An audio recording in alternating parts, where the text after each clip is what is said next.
Hello everyone, आप सभी का स्वागत है एक बार फिर से माय एग्जाम यूट्यूब चैनल पर। तो आज की वीडियो में हम जो पटवारी का आपका जो एग्जाम होने वाला है यानी कि सेट का जो आपका कंबाइंड पेपर होगा उसकी जो स्पेशल वीडियो उसका सेकंड पार्ट है। एक पार्ट मैं पहले डाल चुका हूं जिसमें हमने लैंड मेजरमेंट की थी। आज की वीडियो में हम करेंगे लैंड रिकॉर्ड के बारे में। जो आपकी जो भूमि होती है या गाँव होते हैं किले होते हैं उसका जो रिकॉर्ड है वो किस तरह से रखा जाता है। जैसे हम शहर में रहते हैं, गाँव में जो बच्चे नहीं रहते उनको नहीं पता होगा।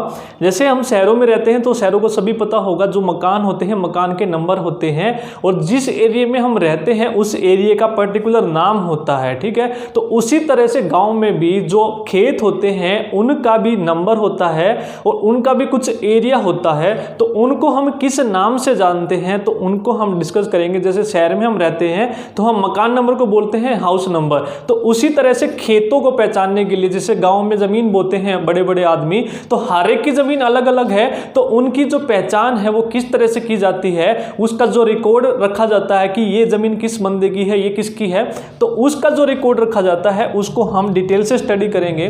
तो सभी को पता है जैसे ग्राम सचिव का एग्जाम हुआ था तो वहां पर जो आपका है पंचायत से रिलेटेड क्वेश्चन आए थे, तो इसलिए अब जो आपका सेट का एग्जाम होने वाला है उसमें भी कॉमन है। तो ये आपकी जो पटवारी के लिए जो है इंपॉर्टेंट क्लास होने वाली है। अगर आप पटवारी की तैयारी कर रहे हैं तो प्लीज वीडियो को जरूर देखिएगा और इससे पहले की वीडियो आपने नहीं देखी है लैंड मेजरमेंट की तो उसका भी लिंक आपको डिस्क्रिप्शन में मिल जाएगा, वो भी आप जरूर देखिएगा। तो स्टार्ट करते हैं हम नकल जमाबंदी। ठीक है, इसको हम आरओआर के नाम से भी जानते हैं यानी कि रिकॉर्ड्स ऑफ राइट। ठीक है, तो या इसको फर्द भी बोलते हैं या फिर जमाबंदी भी बोलते हैं कई जगह, या फिर आरओआर भी बोलते हैं जिसका मतलब होता है रिकॉर्ड्स ऑफ राइट। ठीक है, तो इस जमाबंदी के अंदर जिसके भी जितने भी भूमि होती है, जमीन होती है, उसका सारा का सारा रिकॉर्ड होता है कि इसका मालिक कौन है, इसको कल्टीवेट कौन कर रहा है, उसका एरिया कितना है। तो इससे रिलेटेड आपको कुछ टर्म याद रखनी होंगी जो आपके एग्जाम पॉइंट ऑफ व्यू से हैं।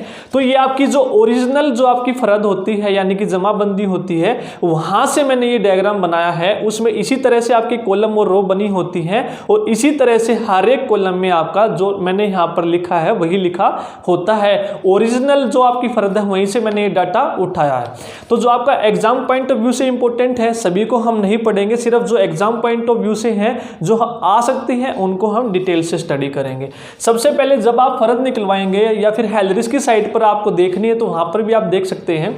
तो यहां पर क्या होता है, जिस गांव की वो होती है जमाबंदी, यहां पर गांव का नाम होता है, यहां पर हदबस्त नंबर होता है।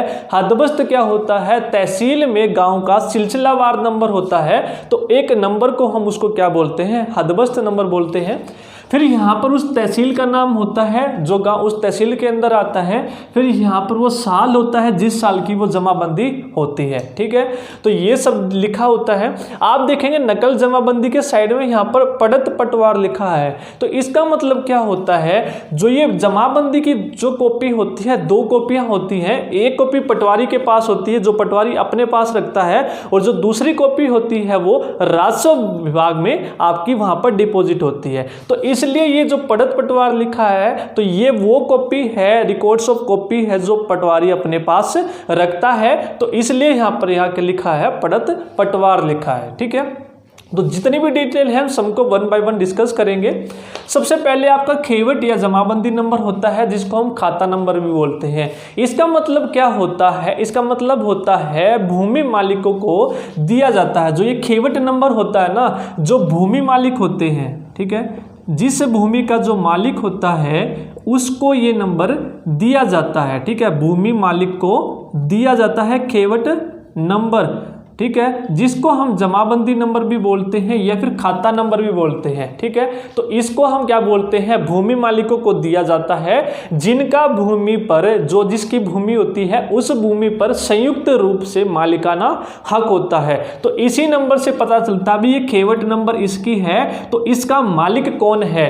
जिस भूमि का जो मालिक होता है, जिसका उस भूमि पर मालिकाना हक होता है, उसको एक खेवट नंबर दे दिया जाता है। लेकिन आप सभी को पता होगा होगा जो पहले है परिवार जो होता था बड़ा होता था, बड़ी बड़ी फैमिली है यानी कि 10-12 परिवार की एक फैमिली होती थी, यानी कि जो एक खेवट नंबर होता है ये एक बंदे का भी हो सकता है, एक से ज़्यादा का भी हो सकता है, 4-5 आदमियों का भी मिलकर हो सकता है। यानी कि इसीलिए मैंने बोला है जो संयुक्त रूप से मालिकाना हक होता है, संयुक्त यानी कि यूनाइटेड रूप से जो उस भूमि का जो मालिक होता है उसको ये खेवट नंबर दिया जाता है। जैसे हमारा घर में हाउस नंबर होता है, ये हाउस नंबर हमें पता है भाई 500 नंबर है हाउस का नंबर, तो हम सभी को पता है भाई इस हाउस नंबर में दैया फैमिली रहती है या फिर मलिक फैमिली रहती है, ठीक है।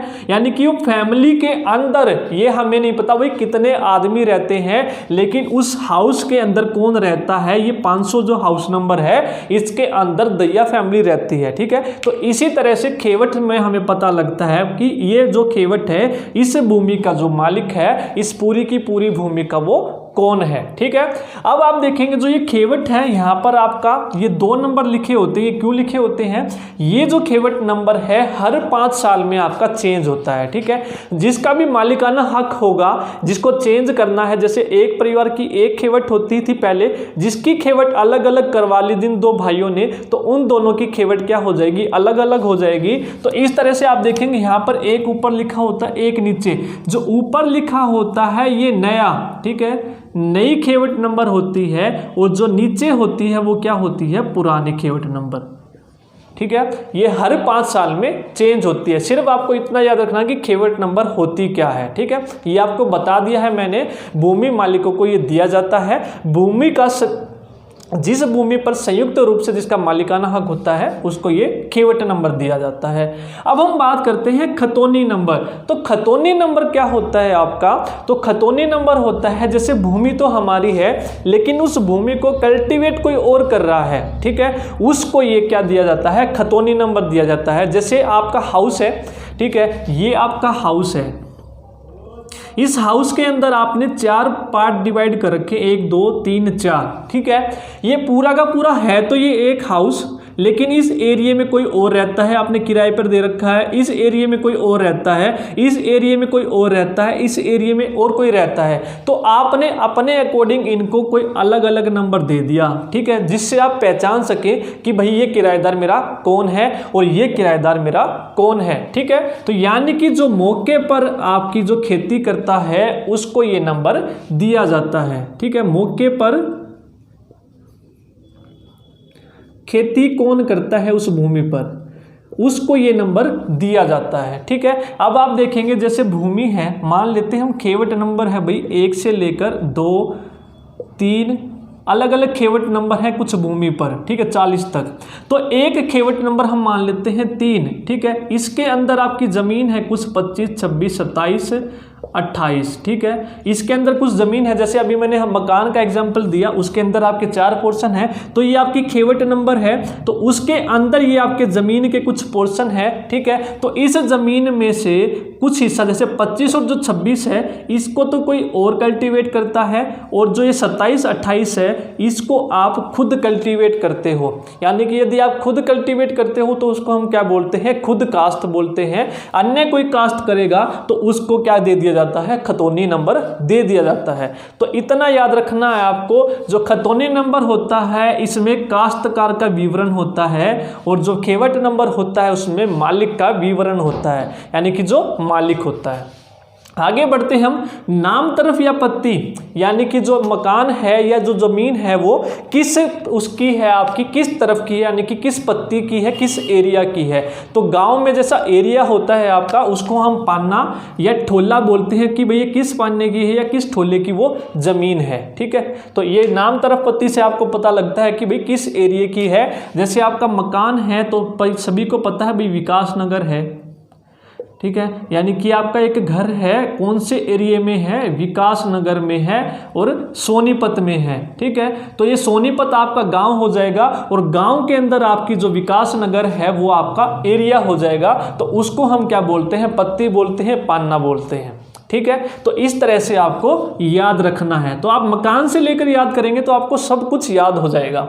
नेक्स्ट है विवरण सहित मालिक का नाम, यानी कि जितने भी मालिक होते हैं उस जमीन के, उन सब के यहाँ पर आपको विवरण मिलेंगे, ठीक है। जिस भूमि के जितने भी मालिक हैं उन सब का आपको यहाँ पर क्या मिलेगा, नाम मिलेगा, ये आपको याद रखना है। नेक्स्ट है विवरण सहित काश्तकार, यानी कि जो काश्त करता है उस भूमि को कौन कल्टीवेट कर रहा है, कल्टीवेटर, यानी कि उस भूमि को कौन बो रहा है, कोई और तो कल्टीवेट नहीं कर रहा है, तो उसका यहाँ पर पूरा विवरण होता है। अगर कोई भी नहीं उसको कास्ट करता तो यहाँ पर यानी कि खुद कास्ट लिखा होगा। जो अभी मैंने आपकी जमाबंदी ली है उसमें खुद कास्ट लिखा था, क्योंकि आपकी जो जमाबंदी है उस जमीन को कोई और नहीं, जो मालिक है वो खुद ही क्या करता है, कल्टीवेट करता है, तो इसलिए यहाँ पर खुद कास्ट लिखा होता है, ठीक है।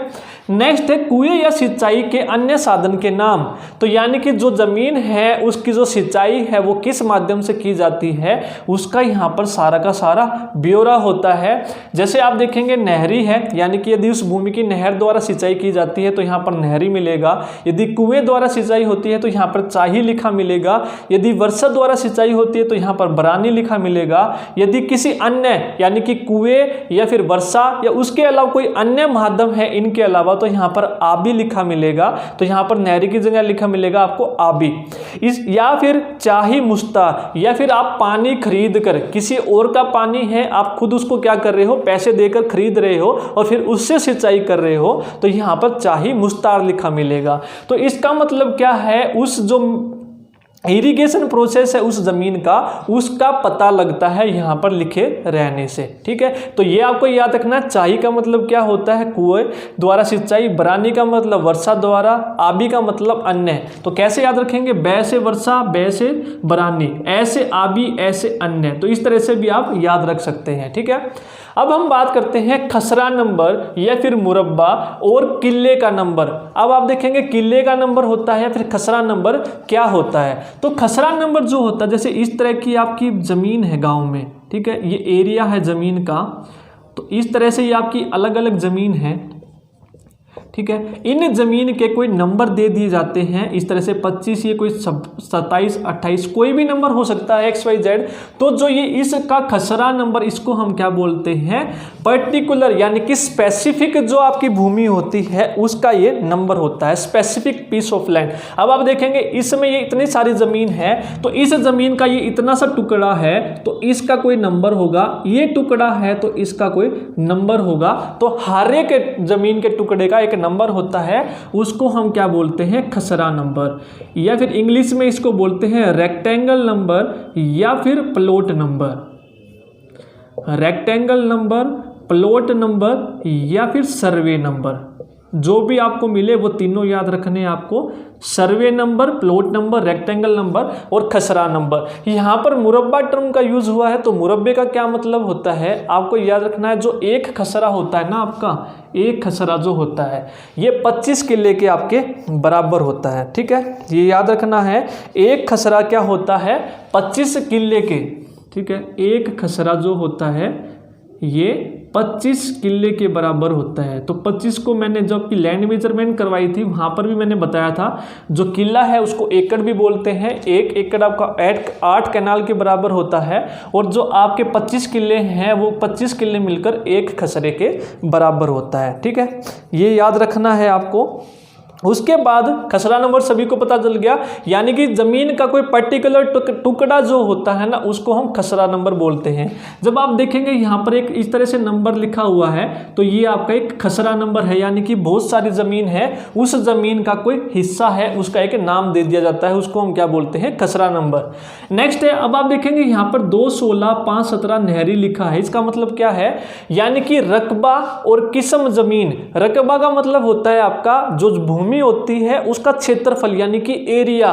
तो कितने एरिया पर आपकी नहर से सिंचाई हो रही है, कितने एरिया पर आपकी कुएं पर सिंचाई हो रही है। तो आप देखेंगे इसका मतलब होता है 2 कैनाल, ठीक है, 2 कैनाल, और ये जो है 16 मरले, ठीक है, यानी कि ज़मीन है आपकी लैंड मेजरमेंट में मैंने आपको बताया हुआ है, तो इतनी ज़मीन आपकी नहरी द्वारा सिंचाई हो रही है, इतनी ज़मीन आपकी नहरी द्वारा सिंचाई हो रही है, और लास्ट में उनका टोटल कर दिया जाता है। ठीक है, तो ये आपको याद रखना है। रकबा का मतलब होता है आपका एरिया, ठीक है, क्षेत्रफल भूमि का। नेक्स्ट है आपका दर और संख्या के ब्यौरे के साथ लगान जो मुजारा देता है। तो लगान का मतलब सभी ने पता होगा, यानी कि जो आपने लगान मूवी देखी है, यानी कि जो टैक्स होता है। मुजारा होता है खेतीर, यानी कि जो खेती करने वाला होता है, जो मालिक को क्या देता है, टैक्स देता है, उसका यहाँ पर ब्यौरा होता है। यदि वो कोई टैक्स नहीं देता तो यहाँ पर क्या मिलेगा, आपका खाली मिलेगा। यदि कोई टैक्स दे रहा है तो यहाँ पर उस टैक्स की पूरी डिटेल आपको मिलेगी। तो मुजारा मतलब क्या होता है, खेतीर, यानी कि जो खेती कर रहा है जिस मौके पर, उसको हम क्या बोलते हैं, मुजारा।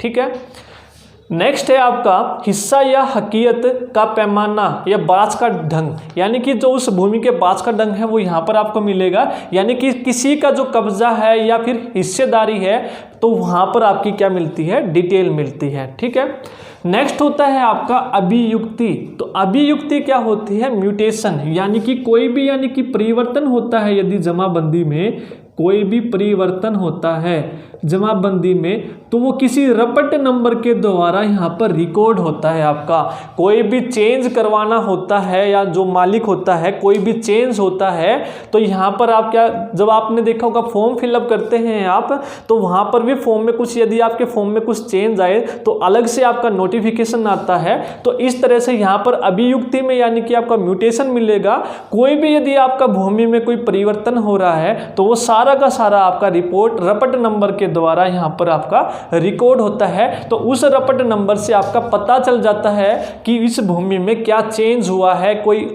भूमि किसी को यानी कि जो है बेची तो नहीं गई है, या उस जमीन पर जो कोई है लोन तो नहीं लिया गया है, कोई भी चेंज है XYZ, वो सारा का सारा आपका अभियुक्ति में आपका शामिल होता है। ठीक है, तो ये सारी डिटेल थी आपकी जमाबंदी के बारे में। तो आपको जो डिटेल याद रखनी है, इतना याद रखना है, खेवट नंबर, ठीक है, यानी कि जो मालिक को दिया जाता है, खतौनी जो मौके पर खेती कर रहा है उसको दिया जाता है, पत्ती यानी कि जो एरिया होता है वो आपको, काश्तकार यानी कि जो मौके पर खेती, कल्टीवेटर जो उसको कल्टीवेट कर रहा है लैंड को, उसको हम क्या बोलते हैं, काश्तकार।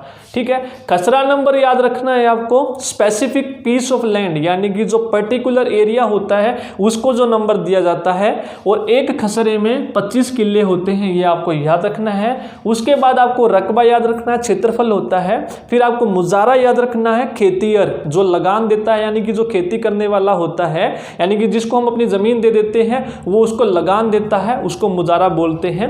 नेक्स्ट है अभियुक्ति, यानी कि जिसमें भी कोई चेंज हो। तो ये सारी डिटेल थी आपकी जमाबंदी के बारे में। यदि आपको वीडियो पसंद आई हो तो प्लीज़ वीडियो को लाइक ज़रूर कीजिए। तो कई बच्चे कमेंट करके पूछते रहते हैं कि सर एग्ज़ाम कब होगा, तो उसके बारे में मैं आपको बता दूं, भाई अपनी आप तैयारी अच्छे से करते रहिए।